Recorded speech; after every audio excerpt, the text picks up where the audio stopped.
Hay dos palabras que sobreabundan en las Escrituras que hemos estado escuchando en las recientes liturgias que quisiera analizar más profundamente hoy. La primera es profeta.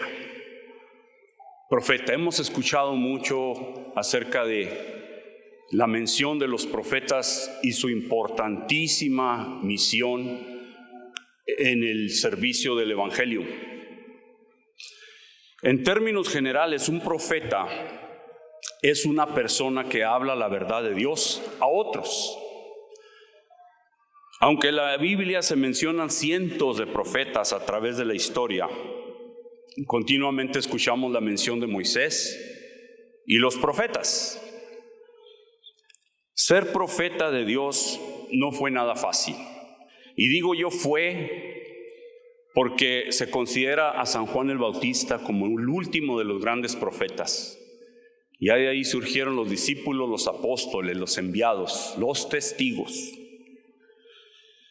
Especialmente para aquellos que son conocidos como los profetas mayores, porque escribieron libros más extensos que los demás. Isaías, Jeremías, Ezequiel y Daniel. Algunos de ellos, al igual que Moisés, cuando Dios los llamó, dieron muchas excusas, especialmente Moisés. 5 veces se rehusó a la invitación de Dios a ser su profeta y cumplir y liberar al pueblo de Israel de los egipcios. Jeremías también le puso la excusa de que era muy joven, que no le iban a hacer caso. Asimismo Moisés también le dijo lo mismo, que no podía hablar, que era tartamudo, tartajo. Bueno, le dijo Dios, ahí está tu hermano Aarón, que él hable por ti. Isaías lo mismo, ¿verdad? Tuvo que mandar Dios un serafín con una brasa que le tocara los labios. Ahí está. Y así, todos. Pero al final fueron, es lo importante. ¿Por qué se rehusaban? ¿Por qué los profetas estaban reluctantes a hablar en representación de Dios? Porque para ser profeta de Dios hay que pagar un precio muy caro, a veces tan grande como con la vida misma. Todos ellos dijeron, envía a alguien más, alguien mejor que yo. Y sí, esa era la intención de Dios. Últimamente iba a tener que enviar a alguien mejor, que ellos anunciaran como un enviado único, que sería un profeta, rey, sacerdote y sacrificio a la vez, Jesús. Todos los profetas a través de la historia señalaban al Mesías, al prometido, el mismo Verbo encarnado. La otra palabra es testigo. Esta palabra se encuentra en la última frase del Evangelio que acabo de proclamar y en medio de la primera lectura de los Hechos de los Apóstoles que San Pedro redactó. En el Evangelio se puede escuchar a un Jesús exasperado, preguntando por qué los discípulos están preocupados y con dudas, cuando después de todo la situación ha quedado ya muy clara. Desde el principio Jesús contaba con sus discípulos para que fueran testigos de todo lo que se desarrollaba en su ministerio, su pasión, su muerte y su resurrección. La reacción que Jesús busca de los discípulos ante su aparición es la expectativa, la alegría, el entusiasmo. En cambio, la reacción es de incredulidad de los discípulos. Casi le provoca a Jesús a decir, ¿cuál de mis 3 predicciones de la pasión, la muerte y resurrección no entendiste? Y aquí está el mérito de Moisés y los profetas. Ellos ya lo habían descrito perfectamente en sus testimonios.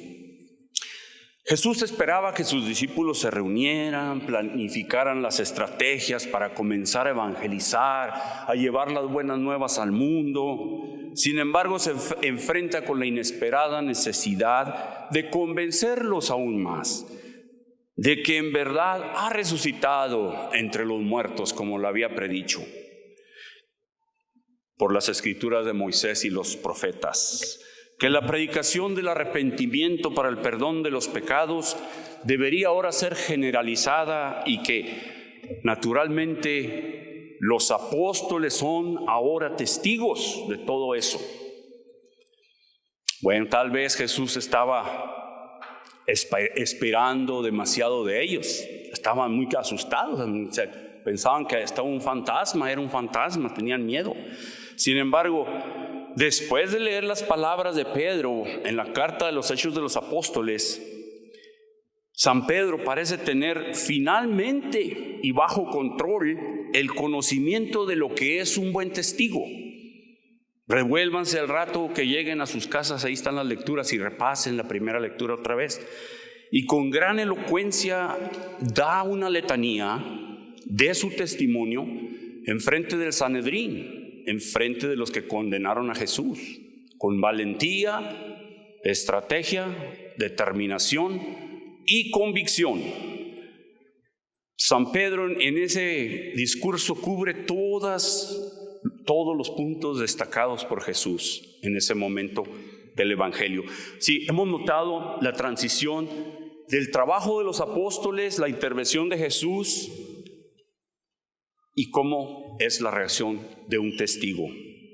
Jesús necesitaba testigos. Jesús necesitaba que las personas fueran sus brazos, manos, piernas, pies, boca e instrumentos de su amor para difundir el Evangelio. Una estrategia más efectiva que dejar libros. Por eso Jesús no escribió un solo libro.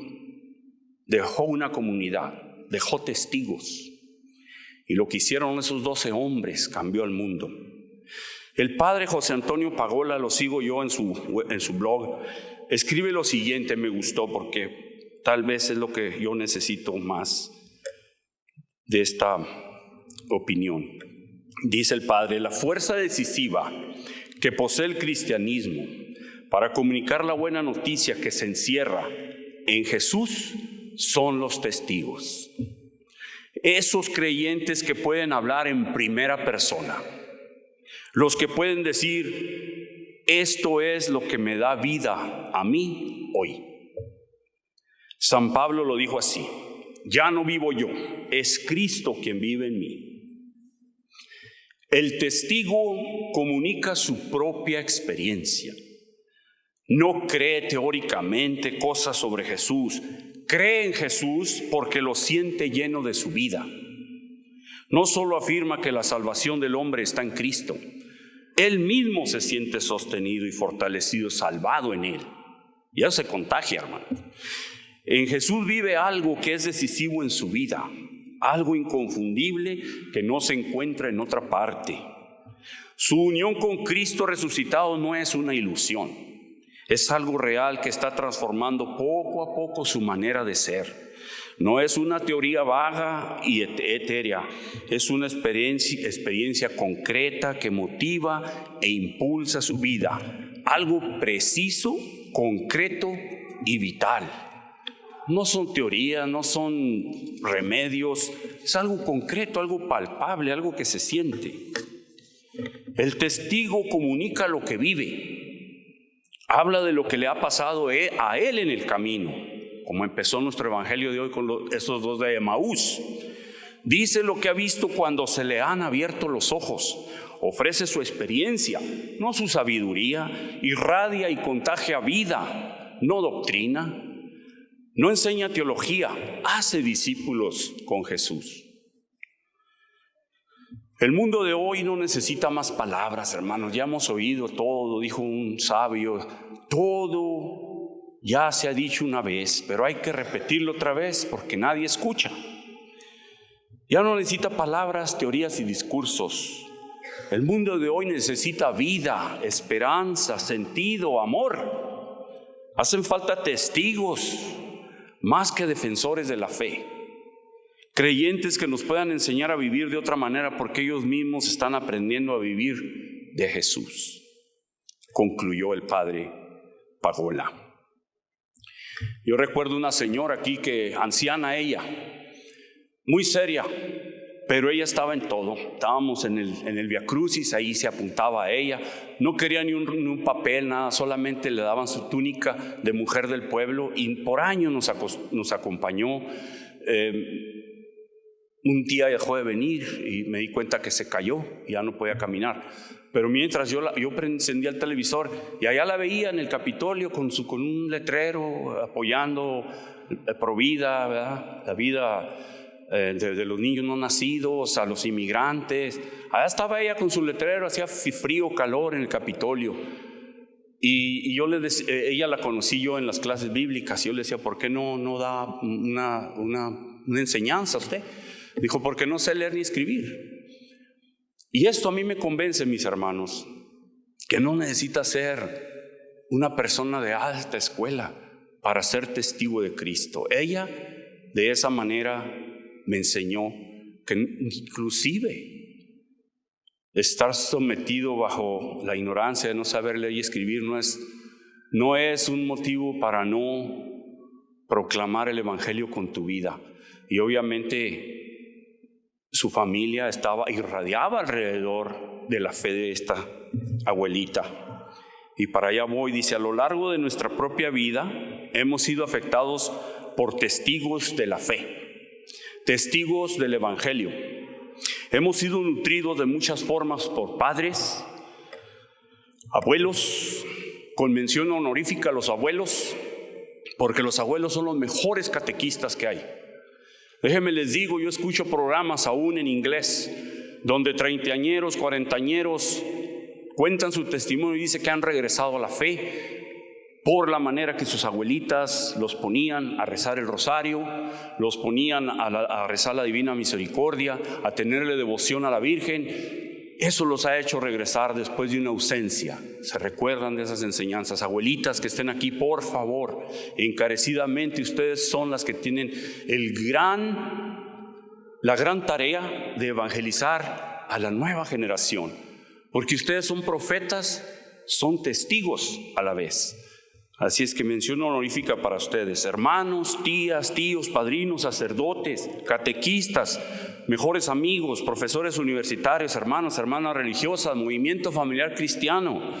Todos podemos pensar en los momentos en lo que aprendimos algo fundamental o relevante de Dios, Jesús o el Espíritu Santo. Nuestra fe, el sacrificio personal, el llevar la cruz, la santidad y el amor por lo que alguien ha dicho, o lo que es más importante, por lo que alguien ha hecho. ¿Quiénes han sido tus testigos? ¿Cómo estamos siendo testigos de Jesús? Y más importante, después de la lectura de hoy, ¿escuchamos el mandamiento de ser testigos con tanta fuerza como se les dio a los discípulos hace 2000 años?